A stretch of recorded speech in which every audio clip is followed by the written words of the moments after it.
महाराष्ट्र में लंका की लड़ाई पर सियासत तेज। एकनाथ शिंदे ने किया फडणवीस पर तीखा प्रहार, कहा लंका हम ही जलाएंगे। जी हां दोस्तों, महाराष्ट्र की सियासत में सत्ता साझेदारों के बीच तनाव लगातार गहराता जा रहा है।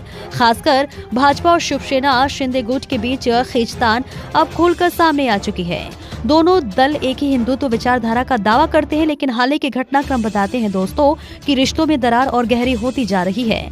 कभी एक दूसरे के नेताओं को तोड़ने को लेकर नाराजगी, तो कभी राजनीतिक रैलियों में कटाक्ष के तीर। कुछ दिन पहले ये मामला अमित शाह तक पहुंचा था, लेकिन कोई ठोस समाधान नजर नहीं आया और अब पहली बार देवेंद्र फडणवीस ने खुलकर एकनाथ शिंदे के बयान पर पलटवार किया है।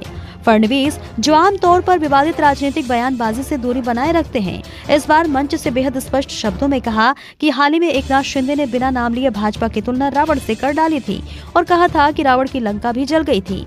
इस टिप्पणी पर प्रतिक्रिया देते हुए फडणवीस ने कहा कि वो कहते हैं कि हमारी लंका जलाएंगे, पर हम तो लंका में रहते ही नहीं। हम भगवान श्री राम के भक्त हैं, रावण के नहीं।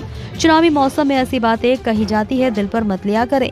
उन्होंने आगे कहा कि भाजपा जय श्री राम की ध्वजा उठाने वाली पार्टी और किसी भी रावण की लंका जलाना ही राम भक्तों का कर्तव्य होता है। फडणवीस ने ये बातें पालघर जिले के नगर निकाय चुनाव रैली में कही, जहां माहौल पहले से ही दोनों दलों के बीच तनाव के कारण गर्म था।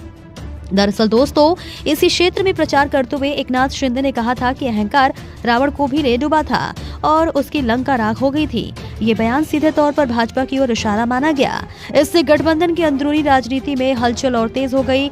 इस बीच ये मतभेद केवल जो है पैच दोस्तों, ये मतभेद केवल बयानबाजी तक सीमित नहीं है। पिछले दिनों भाजपा ने शिवसेना के कुछ पार्षदों को अपनी पार्टी में शामिल कर लिया, जिससे शिवसेना नेतृत्व बेहद नाराज है। उन्हें डर है कि यदि भाजपा जमीनी स्तर पर उनके संगठन को कमजोर करती रही तो आने वाले चुनाव में स्थिति उनके लिए चुनौतीपूर्ण हो सकती है। और यही वजह रही कि हाल ही में आयोजित कैबिनेट बैठक में शिवसेना के कई मंत्री शामिल नहीं हुए। जी हाँ दोस्तों, लगातार गठबंधन में इस वक्त दरार पड़ती हुई नजर आ रही है। इस बीच बीजेपी और शिंदे के जो नेता हैं आपस में भिड़ते हुए नजर आ रहे हैं। फिलहाल दोस्तों, मची इस तल्खी पर आपकी क्या राय है, कमेंट बॉक्स में जरूर बताएं और ऐसी ही खबरों को देखने के लिए हमारे चैनल को लाइक, शेयर, सब्सक्राइब जरूर करें।